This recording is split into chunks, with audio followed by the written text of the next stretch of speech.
Neymar junior is one of the few player যার খেলা দেখে সত্যি আমাদের মতো ফুটবল ফ্যানরা নিজেকে ভাগ্যবান বলে মনে করতেই পারেন।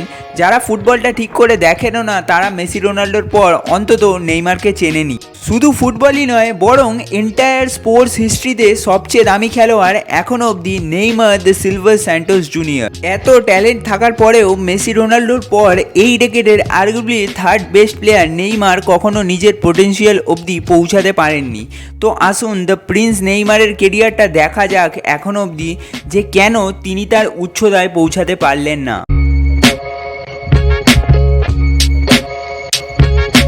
নেইমার জুনিয়রের জন্ম হয় 1992 সালের 5ই ফেব্রুয়ারি। ঠিক এই একই সালে প্রিমিয়ার লিগও শুরু হয়েছিল। নেইমারের ফ্যামিলিতেও ন্যাচারালি ব্রাজিলের প্রত্যেকটা পরিবারের মতো একটা ভালো ফুটবল কালচার ছিল। তার বাবা একজন ফুটবলার ছিলেন যিনি এখন নেইমারের এজেন্ট। তার বাবার গাইডেন্সে নেইমার ফুটসল ও স্ট্রিট ফুটবল খেলতো ব্রাজিলে। এখনও তার প্লেয়িং স্টাইলে সেই ছাপটা দেখতে পাবেন আপনারা। 11 বছরের নেইমারের অসাধারণ প্রতিভার ওপর চোখ পড়ে ব্রাজিলিয়ান ক্লাব স্যান্টোসের। Santos one of the most historical club in Brazil. তারা চাইছিল টিনের সেন্সেশন নেইমারকে দলে নিতে, কিন্তু ওই দিক থেকে রিয়াল মাদ্রিদও চাইছিল তাকে দলে নিতে। নেইমার রিয়াল মাদ্রিদে ট্রায়ালও দেন এবং সাকসেসফুলও হন, কিন্তু রিয়াল মাদ্রিদে কন্টিনিউ করার জায়গায় নেইমার ব্রাজিলে ফিরে আসেন এবং স্যান্টোসে নিজের কেরিয়ারটা আবার শুরু করেন।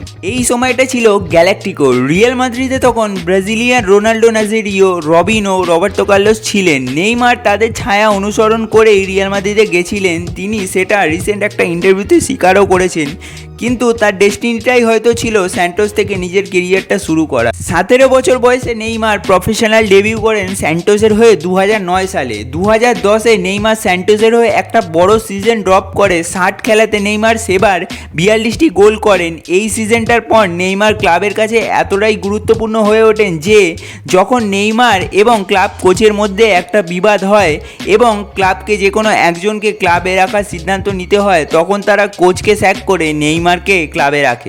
তারপর 2011 এবং 2012 সালে নেইমার পরপর দুবার South American player of the year award জেতেন এবং ওয়ার্ল্ড ফুটবলে one of the most hot prospect হয়ে ওঠেন। ওয়েস্ট হ্যাম, চেলসির মতো বড় বড় ক্লাব তাকে নিতে চাইলেও শেষ পর্যন্ত উইনার হয় ফুটবল ক্লাব বার্সেলোনা। 27 মে 2013 সালে বার্সেলোনা অ্যানাউন্স করে তারা নেইমার দ্য সিলভার স্যান্টোস জুনিয়রকে সাইন করিয়েছে। বাট সারপ্রাইজলি এই ট্রান্সফারটার কোনো ডিটেলস পাবলিকলি আউট করা হয় না। ট্রান্সফারটা কত দিয়ে হচ্ছে, স্যান্টোস কত পাচ্ছে, নেইমার কত পাবে, তখন তা কেউ কিছুই জানতো না। তখন কিছু প্রাইভেট এজেন্সি ট্রান্সফারটার ইনভেস্টিগেশন শুরু করে। পরে তখনকার বার্সা প্রেসিডেন্ট জানান এই ট্রান্সফারটা 57.1 মিলিয়ন দিয়ে হয়েছিল, কিন্তু সেই এজেন্সিগুলো যারা ইনভেস্টিগেশন করছিল তারা জানান এই ট্রান্সফারটা 86.2 মিলিয়ন দিয়ে হয়েছিল, যেখানে নেইমার নিজে 40 মিলিয়ন ইউরো পেয়েছিল।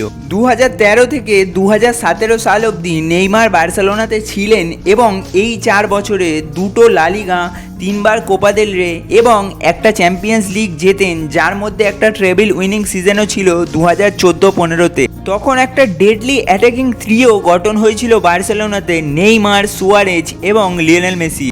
বার্সেলোনার সেই সোনালি সময়ে নেইমারের অবদানও ছিল অপরিসীম। তিনি ওয়ার্ল্ড গ্রেটেস্ট লিওনেল মেসির কাছ থেকে অনেক কিছু শিখতে পারলেও তার ছায়া থেকে বের হতে পারছিলেন না।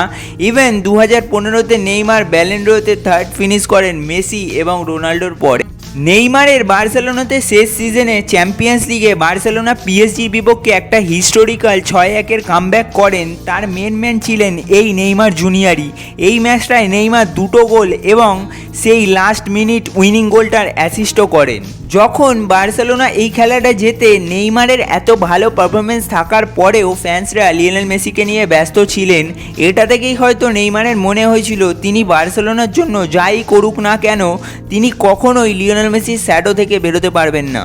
তাই তিনি বার্সেলোনা ছাড়ার সিদ্ধান্ত নেন এবং ওয়ার্ল্ড রেকর্ড ট্রান্সফার ফ্রিতে 222 মিলিয়নে পিএসজিতে যোগ দেন। এই ট্রান্সফারটা হওয়ার পর অনেক সমালোচনা হয় ফুটবল বিশ্বে। ইভেন বার্সেলোনা নেইমারের বিরুদ্ধে ল স্যুটও ফাইল করে।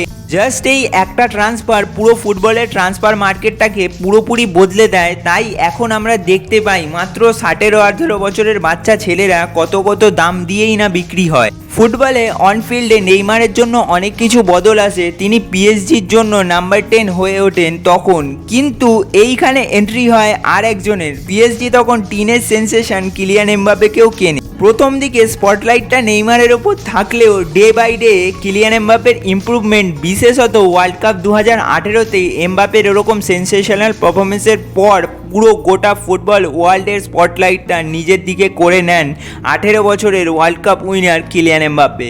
সবাই স্পষ্টত বুঝতে পারেন মেসি রোনাল্ডোর পর এমবাপ্পেই ফুটবল বিশ্বে রাজ করবে এবং আবারও নেইমার জুনিয়র মেসির পর নিজের আরেক টিমমেট কিলিয়ান এমবাপ্পের ছায়াতে চলে আসেন।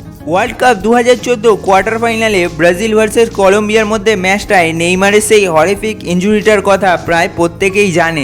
এই ইনজুরিগুলোই নেইমারের কেরিয়ারে একটা নেগেটিভ দিক হয়েছে। 2017-তে পিএসজিতে যোগ দিয়ে কিছুদিন পর তিনি একটা বড় ইনজুরিতে পড়েন, বাট সেই ইনজুরিটা পিক করার আগে নেইমার পিএসজির হয়ে 20টি লিগের খেলায় 19টি গোল এবং 13টি অ্যাসিস্ট করেছিলেন। তার ড্রিবলিং এবং প্লেমেকিং ছিল একদম পিকে। এরপর প্রায়শই আমরা নেইমারকে ইনজুরিতে পড়তে দেখতে পারতাম, সেটার জন্য নেইমার সবার কাছে ক্রিটিসাইজও হতো। তার ভাগ্যটা এতটাই খারাপ ছিল যে 2019-এ ব্রাজিলের কোপা আমেরিকা স্কোয়াড থেকে ইনজুরির জন্য বাদ পড়েছিলেন তিনি। বাট মোস্ট হাইলাইটেড জিনিস এটা যে ব্রাজিল সেই ইয়ার কোপা আমেরিকা চ্যাম্পিয়নও হয়। পিএসজিতে 6 বছর কাটিয়েছিলেন নেইমার, ডোমেস্টিক অনেক ট্রফিও জিতেছিলেন তিনি, কিন্তু চ্যাম্পিয়ন্স লিগের ফাইনালে গিয়েও সেই চ্যাম্পিয়ন্স লিগ ট্রফিটা আর জিততে পারেননি নেইমার। অ্যাকচুয়ালি তিনি পিএসজিতে গিয়েছিলেনই ইন্ডিভিজুয়াল কিছু অ্যাচিভ করার জন্য, যেমন ব্যালেন্ডো, বাট সেটা করতে পারেননি। নেইমারের ঘন ঘন ইনজুরিতে পড়া এবং কিলিয়ান এমবাপ্পের রাইজ তার থেকে আস্তে আস্তে স্পটলাইটটা কেড়ে নেয়। এর ফলস্বরূপ নেইমার পিএসজি ছেড়ে এবং ইউরোপ ছেড়ে 2023 সালে আল হিলালে যোগ দেন। মাত্র 31 বছর বয়সে নেইমার জুনিয়র গিভ আপ করে ফেলেন। ইভেন এসিএল ইনজুরির জন্য রিসেন্টলি 2024 কোপা আমেরিকাও মিস করেছেন তিনি। এই মুহূর্তে দাঁড়িয়ে আর মনে হয় না পুরনো নেইমারকে আমরা আর দেখতে পাবো। One of the most technically gifted player তার জেনারেশনে Neymar da Silva Santos junior, তার ফুটবল স্টোরিটা হয়তো ইনকমপ্লিটই রয়ে গেল।